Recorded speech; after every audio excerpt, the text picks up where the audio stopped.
خۆشەویستان لە تەوەرەی یەکەمی پرۆگرامەکەماندا باس لە یادی 126 ساڵی ڕۆژنامەگەری کوردیەکەین. بێگومان یەکەمین ڕۆژنامەی کوردی لە ساڵی 1998 لە قاهیرەی پایتەختی میسر لەلایەن بەدرخانیەکانەوە لەلایەن مقداد مدحت بەدرخانەوە بێگومان دەرئەچێ و چەند ژمارەیەکی لێ دەرەچێت تووشی کۆمەڵک ئاڵنگاری و کۆسپ و لەمپەرە بێتەوە بێگومان وردە وردە ئیتر لێەوە سەرچاوی ڕۆژنامەگەری کوردی دەست پێکات تا بۆی بە ئەم ڕۆگەیشتوین خاوەنی ژمارێکی زۆر ڕۆژنامەی ئەلکترۆنی، ڕۆژنامەی نووسین ئەوەی کە پێوترێ کاغەزی، هەروەها ڕادیۆ و تەلەڤیزیۆن و سایت و ئەم بابەتانین. ئێمە هەر لە سەرەتای ڕۆژنامەگەری کوردیەوە لەم دەرفەتەی هەمانە لە خزمەت زۆر بەڕێز دکتۆر بەهادین ئەحمەد مامۆستای زانکۆ قسە و گفتوگۆکیم بزانین ڕۆژی ڕۆژنامەگەری کوردی لە دەرچوونی یەکەمین ڕۆژنامەوە هەتاکو ئێستا چی؟ ئەوە زۆر جارکار دانەرکەباز لە ڕۆژنامەگەریە کرێ خەڵکێک وا ئەزانێ بەڵێ لە ئەوڵە بە ڕۆژنامە دەستی پێکردووە، بەس ئەوانەی کە لە با بڵێن ژانرەکانی دیکە و بەشەکانی دیکەی کاری ئەلامیە ئیژەکەن هەر ڕۆژنامە نووسن و ئەسنەوە سەر ئەو بوارە. ئێمە بە وردی لەسەر ئەم بابەتە لەگەڵ بەڕێز دکتۆر بەهادین قسەکەین. دکتۆر جان بەخێر بیت. زۆر بەخێر بێ. بەخێر بێت.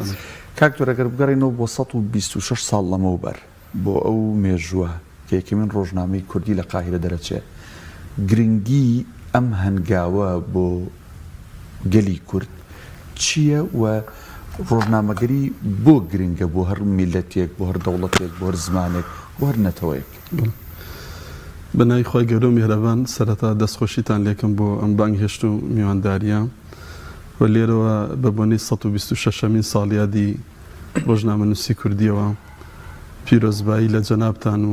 لە سەرجەم ڕۆژنامە نووسانی کوردستان ئەەکەم لە ناوخۆ و دەرەوە و تاراوگە و بە سەرجەم بینەرانی کەناڵی ئاسمانی پەیام. دەرە باسکردن لە مێژووی ڕۆژنامە نووسی کوردیە ڕاگەیاندنی کوردی بڵین دروستتر 126 ساڵ زۆرە. سەرەتایی ڕۆژنامە نووسی کوردی وەکو جەنابەت لە دەستپێکی بەرنامەکە ئاماژەت پێدا کەڕێتەوە بۆ دەرچوونی ڕۆژنامەی کوردستان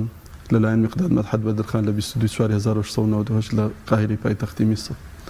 دەرە لەو هەلومەرجەیە میسر جۆرێک لە نیمچە ئازادی هەبووە، جۆرێک لەسەر بەخۆی هەبووە، چاپخانەی باش هەبووە و شوێنی کۆبوونەوەی ئەوانە بوون کە نووسەر و ڕۆشنبیران و ئۆپۆزیسیۆنی سیاسی دەوڵەتی عوسمانی، چونکە دەوڵەتی میسر تقریبا لە 1828ەوە لەژێر دەسەڵاتی عوسمانی نەمابوو لە سەردەمی محەممەد عەلی پاشا و دواتر داگیرکاری میسر لەلایەن ئینگلیز و 1982 زۆر نەچینە چوارچێوە. بەڵام گزارشتی دەرچوونی ینی ڕۆژناوی کوردستان گزارشتە لە چی؟ دیارە بەدرخانیەکان پێشڕەو بوونە لە بواری خۆ بەڕێوبەری کە خاوەنی قەڵەمڕەوی بەدرخانیەکان بوون، مینشینی جەزیرە بۆتان، دوای ئەوەی کە لە 1967 تا مینشینەکان لەسەر دەستی عوسمانەکان ئەڕوخێنرێ و گەماروی چیای ئەڕۆخ ئەدرێت، بەدرخان پاشا دەستگیرەکرێەوەوانە دوورەخرێتەوە و مینشینەکە کۆتای پێ کوردیش وەکو سەرجەمگەلەکانی تربیری لەوە کردوتەوە لە پاڵ خەباتی چەکداری و لە پاڵ خەباتی سیاسی خەباتی میدیایی بکات، وەکو خەباتێکی مەدەنی و هاوشانی خەباتی چەکداری و وەکو بەشێک لەوەی کە بتوانێت خەباتێکی سیاسی و مەدەنیانە بکات لە پێناو مافەکانی خۆی. دیارە بەدرخانەکان ناوی ڕۆژنامەکەیان ناوناوە کوردستان، ناوێن نەناوە بەدرخان، ناوێن نەناوە بۆتان، بۆ ئەوەی گزارش بێت لە ئەوەی کە چەند ڕۆژنامەکە بە کوردی دەرچووە، بەڵام گزارش بۆ لە دۆخی ڕەوای کورد لە 3 خولا دەرچووە گەرە بە کورتی ئاماژەی پێ بکەین. خولیەکەم 1998 بۆ 1940 31 ژماری لێ دەرچووە، 1-2 ژماری دیار نییە، لە 4-5 وڵات دەرچووە، چۆتە بەریتانیا، چۆتە ئەڵمانیا، چۆتە زۆر وڵات، فەڕەنسا، میسر. خولی دووەمی 1908 بۆ 1992 بڵین شۆڕشی مەشروتە دەست پێکە، بەڵام تا ئێستا ژمارەکانی نەدۆزراوەوە. ئەحمەد سوریا بەدرخان بڵی سەرنووسەری بووە. خولی سێمیشی ساڵی 1940 بۆ 50 دەرچووە، ئەوش 7 ژمارە لێ دەرچوو، هەر لە میسر جارێکی تر ژمارەکانی دیارە و چاپکراون. خودی دەرچوونی ڕۆژنامەی کوردستان کۆمەڵە گزارشتی گرنگی هەیە، وەکو حاجی قادری کۆی ئەڵێت کتێب و دەفتەر تاریخ و کاغەز بە کوردی گەر بنووسرایە زوبانی مەلاو شێخ و میر و پاشامان هەتا مەحشەر ئەمان ناونیشانی یاڵێ سەد قائیمە و قەسیدە کەس نایکڕێ بە پوڵیان ڕۆژنامە و جەریدە کەوتونەتە قیمەت و شەن دیارە کە حاجی قەدرکۆی چۆتە ئەستەمبول ئەو ڕۆژنامە گۆڤارانەی بینی و ینی گرنگی و بایەخی ڕۆژنامەی زانی ڕۆژنامە بۆ خۆی ئێمە سێکوچکەیەکمان هەیە بۆ پەروەردەی مرۆڤ بۆ پێشخستنی زمان و فەرهەنگ و کللتوری هەر نەتەوەیەک کە ئەوش خێزان پەروەردە میدیا لە کۆنا پەروەردە لە مزگەوتەوە بۆ مزگەوت و میمبەر و میدیا درست ئێستەشی پێوە بێ ئەو دوانە دوالیزە و دوانێکی پێکەوە گرێدراون کە ئەبێت تەواوکەر یەکتر بن چەند لە چوارچێوەکە لا نەدەین ینی جەریدە و ڕۆژنامە هۆکارێکە بۆ پێشخستنی زمان بۆ بژارەکردنی زمان لە وشەی بێگانە ئێستا ئێمە کە بەم زمانە ڕەوان و پاراوە ئەدوین کە لەگەڵ شێوەزاری مکریانی یەک ئەگرێتەوە هۆکارەکەی خوێندن لە سلێمانی سەردەمی شێخ مەحموود ئەوان بە کوردی بووە ڕۆژنامە کە بە زاری کرمانجی خوار و نووسین کتێبەکان پرۆگرامی خوێندن بە زۆری بە ئەمە وای کردو کە زمانی ئێمە پێشکەوێت و لە هەمان کاتە گوزارش بووە لەوەی کە دۆزی ڕەوای گەلی کورد کێشەکانی کورد خەباتی میدیایی لەو کاتەوە دەست پێەکات لە دوایەوەی کە کورد بە شۆڕشی چەکداری شکستێنەوە ئەم ڕۆژنامەیە پاشکۆیەکی فەڕەنسیشی هەبوو هەر لە سەرەتاوە ینی بەدرخان پاشە ئەو بنەماڵەیە میقداد مەدحەد و جەلادەت بەدرخان و کامەران بەدرخان و عەبدوڕەحمان بەدرخان و ئەوان هەمویان چەندین زمانی زیندویان زانیوە ینی خەڵکانێکی ڕۆشنبیر و خوێندەوار بوون بۆیە لەگەڵ ڕۆژنامەکەیە پاشکۆیەکی تیابە بە زمانی فەڕەنسی کە باسی مێژووی کورد و کێشەی کورد و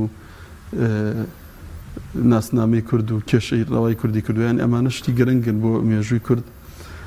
یا چەند ئێستا ئێمە بە کۆمەڵێک ینی ڕۆژنامەی کاغەزی خەریکە وەکو داینەسۆر ئینقرازەکە باوی نامێنێ ئەنی بەڵام ئەوە دەستپێکێکی گرنگ و گەورە بووە کە ئەو هەنگاوەیان ناوە و ئەو ڕۆژنامەیە هەوڵیان داوە بگاتە هەموو شوێن و ناوچەکانی کوردستان هەرچەند ڕۆژنامەیەکی قەدەغەکرا بۆ عوسمانەکان ڕێگەیان نەداوە ئەوان تەشکیلاتی سیاسیش ئەحزابی سیاسیش هەر ئەوان کۆمەڵەکان کۆمەڵی هێڤی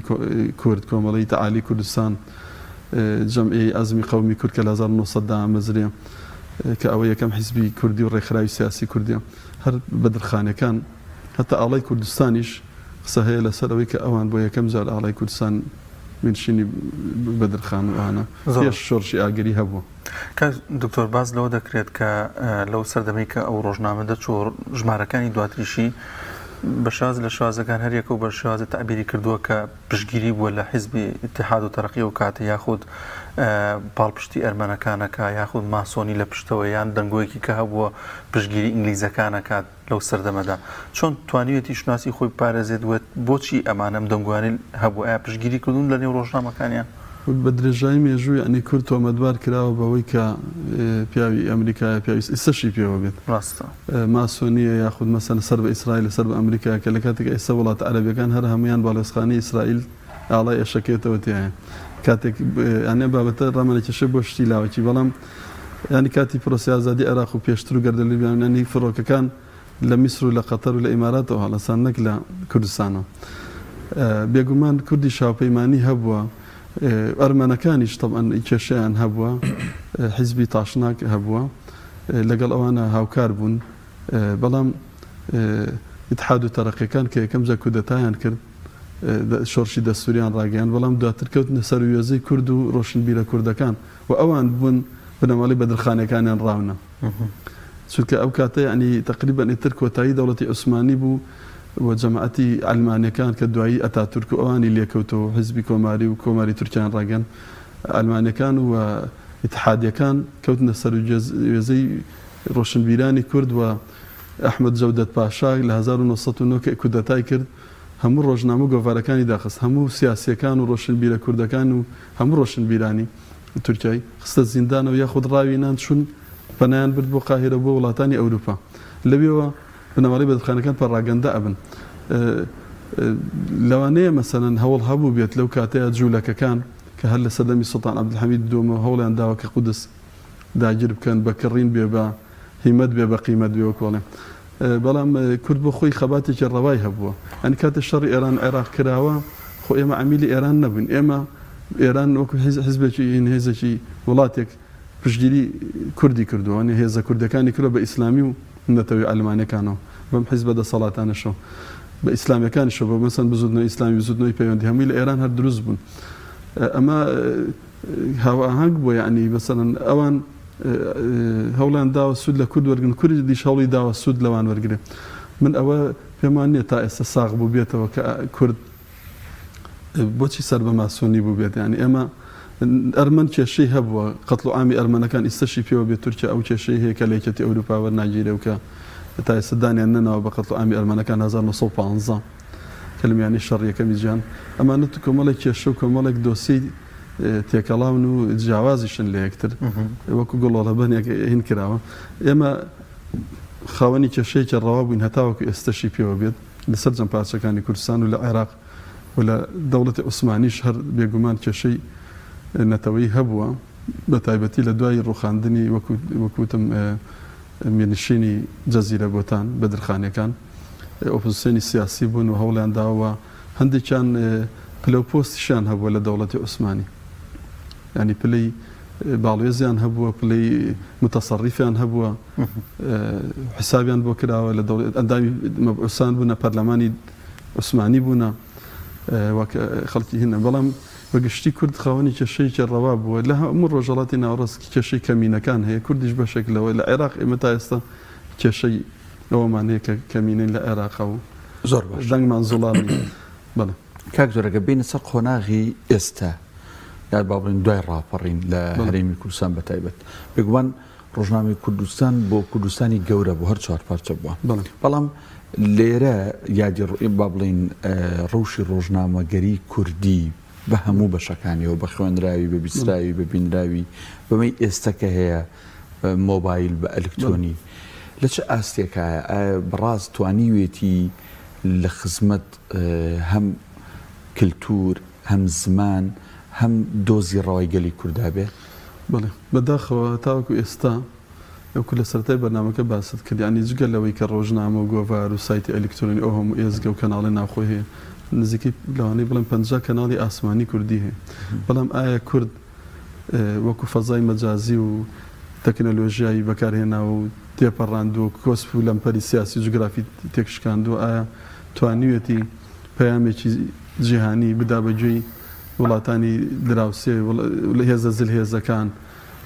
بەرنامەکانی پەیامەکانی بە زمانە زیندۆکانی جیهان بگەیەنێ یاخود تەنیا لۆکاڵی و ناوچەیە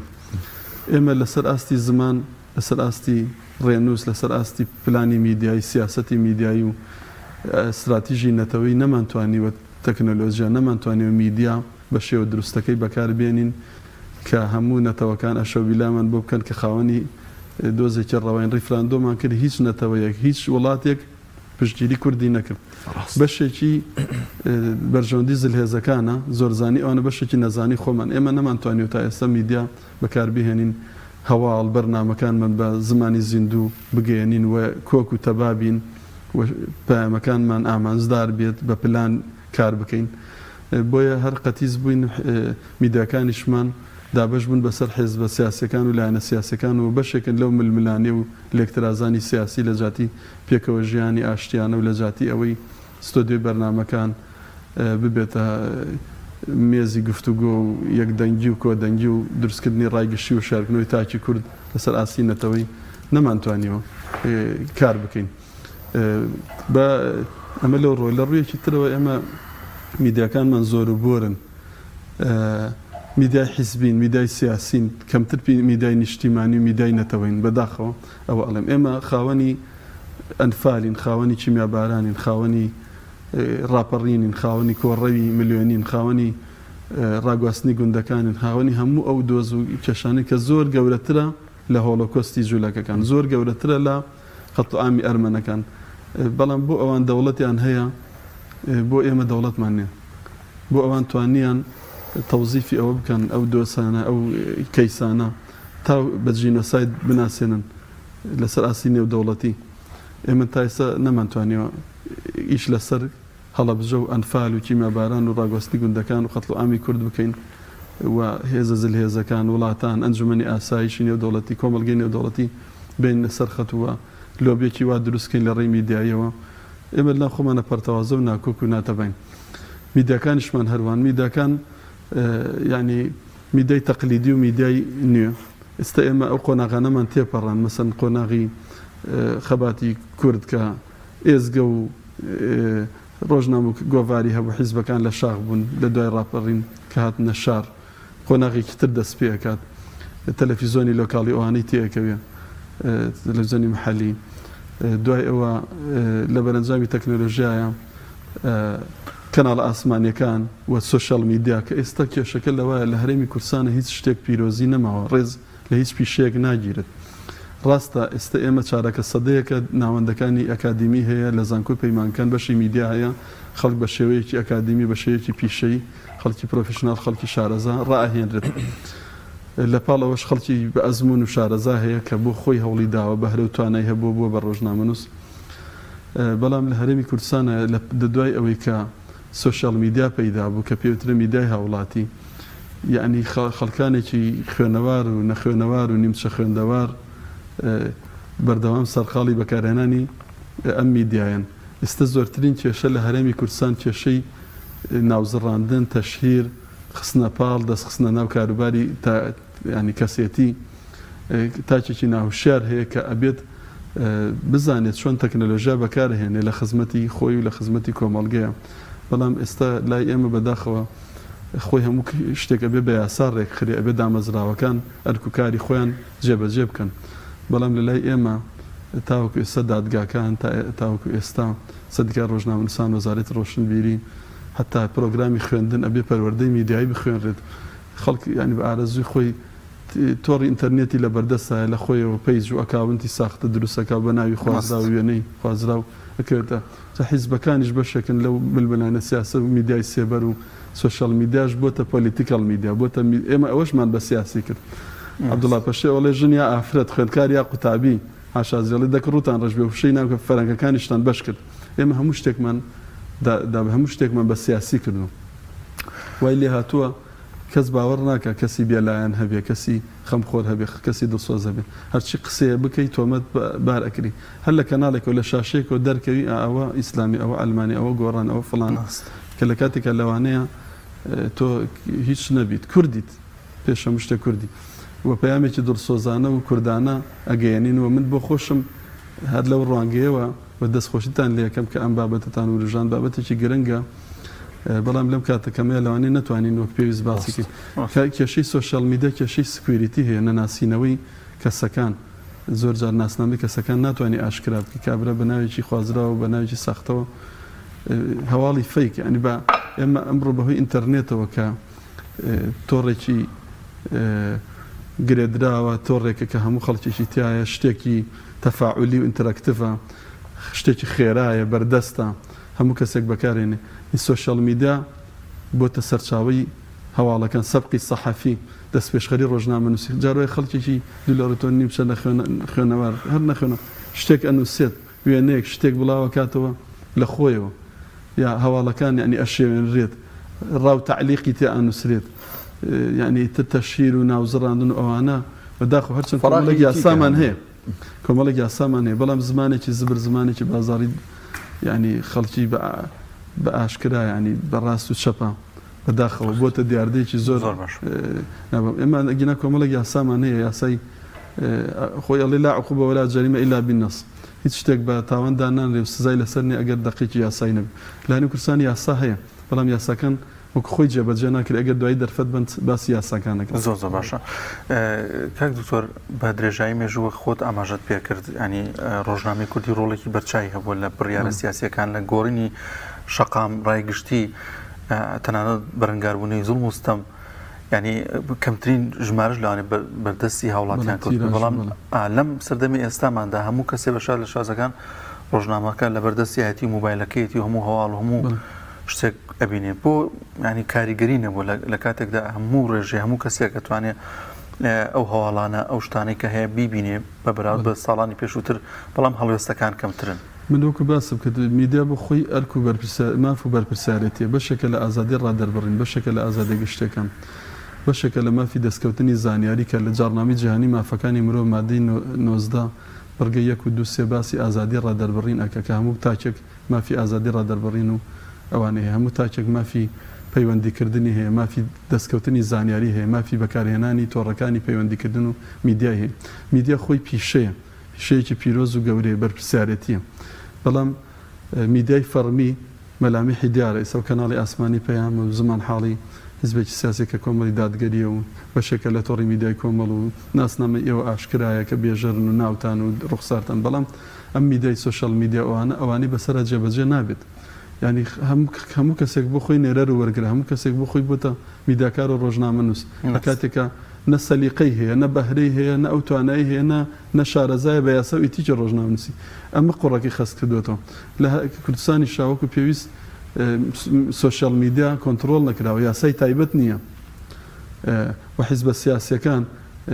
جەماوەری خەڵک شتابەش بوون بەسەر حیزبەکانە ئێمە زانین هەرێمی کوردستان هەمووی خەڵکەکەی بە زۆری خەڵکێکی حیزبین و هەوادار و لایەنگری هەرێکە و ڕەوت و ئاراستێکی سیاسی لەوێ ئایدۆلۆژیای خۆی دید و تێڕوانینی خۆی زمانی زبری خۆی ڕق و هەڕەشە و تۆڵەی خۆی لەوێ ئەڕژێت لە سۆشیال میدیایە ینی فەوزایەکی گەورەیە ئێمە لە فەزای مەجازی لە فەزای میدایە نەماتوانێت سود لەو فەزایە وەرگین فەوزامان دروست کردو پێچەوانەی هەر کارێک کە بە ڕێک و پێچی بە پلان نەکرێ فەوزا ئەو دروستە بێ یاسا نەبێ بێ سەروبەری ئەبێ لەبەرەوە ئەبێت دادگاکان ئەنجومەنی دادوەری وەکو پێویست هەتا ڕۆژنامەنووسانیش ینی وەکو پێویست مەسەڵەن یاسای ژمارە 11 ساڵی 2013مان یاسای دەستکەوتنی زانیاری وەکو پێویست هەموو ڕۆژنامەنووسێک ئەو مافەی پێ نەدراوە وەکو پێویست دەرگای لێ ئاوەڵە نەکراوە حیزبەکان دام و دەستگاکان وەزارەتەکان حکوومەت زانیاری بنێ سیرەکەی زیاتر زانیاری ئەدا بە پەیامنێر و ڕۆژنامەنووسەکەی سەر بە حیزبەکەی خۆی سەر بە دەڤەرەکی خۆی و لەکوێ ئەو حیزبە دەسەڵاتداروی ئەوانی تر ڕێگریان لێکرێ پێشێلکاریان یا بەرامبەر ئەکرێ یا خود فشار ئەخرێتە سەریان ئێمە هەموو ئەوانەمان لە ڕابردووە بینی دۆخی میدیا و سۆشەڵ میدیا لە هەرێمی کوردستانە لە دۆخێکی خراپ و مەترسیدارایە خەریکە جیلێک دروست ئەبێ کە هیچ ئینتیمایەکی نەبێ بۆ خاک و نیشتیمان کە بەشێکی پەیوەستە بەداخەوە کە ئەمە ئەزمونێکی تاڵە و کە ئەمە بەڵام ئەبێ بوترێت ئەنی پەیوەستە بە حکومڕانی سەقەت و سیستەمی حکومڕانی لەوە بەرپرسە کەوای کردووە بەشێکیشی ئێمە شاری میدیاییمان نییە ینی وەکو پێویست تاکەکان بتوانن میدیا بە شێوە دروستەکەی سۆشال میدیا بەکاربێن دیاردی ئاڵوودەبوون بە تەکنۆلۆژیا دیاردی ئاڵوودەبوون بە تۆڕە کۆمەڵایەتەکان ئەنی وای لێ هاتووە گەنج هەموو غەمی تەنیا وایفای و مۆبایلەکەی و ئایپادەکەی زۆر باش کاکتۆر ئەمە 1-2 دقە کاتمان ماوەڕاستم تۆرە ینی پرسیارێکی گرنگ هەیە وە کۆتایی بکەین ئێمە کە باسی میدیا و ڕۆژنامە ئەکەین دیوێکی دیکەی هەیە کە پێوترێ میدیاکار و ڕۆژنامەنووس وەگە هەڵە نەبم هەر لەم بەروارەیە سندیکای ڕۆژنامەنووسانی کوردستان لە هەرێمی کوردستانیشدا مەسرێ لە ساڵی 1990 بە فەرمی وابزانم بەرحاڵ ئێمە کوالیتی ڕۆژنامەنووسەکانمان میدیاکارەکانمان لە چه ئاستێکایە ئەمە بەشێکی پرسیارەکە ئەو یاسانەی لە هەرێمی کوردستانان سەبارەت بە ڕۆژنامەنووس و ڕۆژنامەگەری لە چه ئاستێکدا لە ماوە 1-2 خولەکە وەڵامان بێتەوە سوپاس دەکەم. ئەم پرسیاری تۆ دوو بەش دوودی بوو بەشێکیان بابەتی پرۆفشناڵی میدیا ئەوان و کوالیتێکی لە ڕاستی ئێمە جاران پیرەمێردمان هەبوو جاران عەلادی سەجادیمان هەبوو جاران ئیبراهیم ئەحمەدمان هەبوو دەیان ڕۆژنامەنووسی بەتوانە و بەسەر بەڵام ئێستا سەیرەکەی ئایا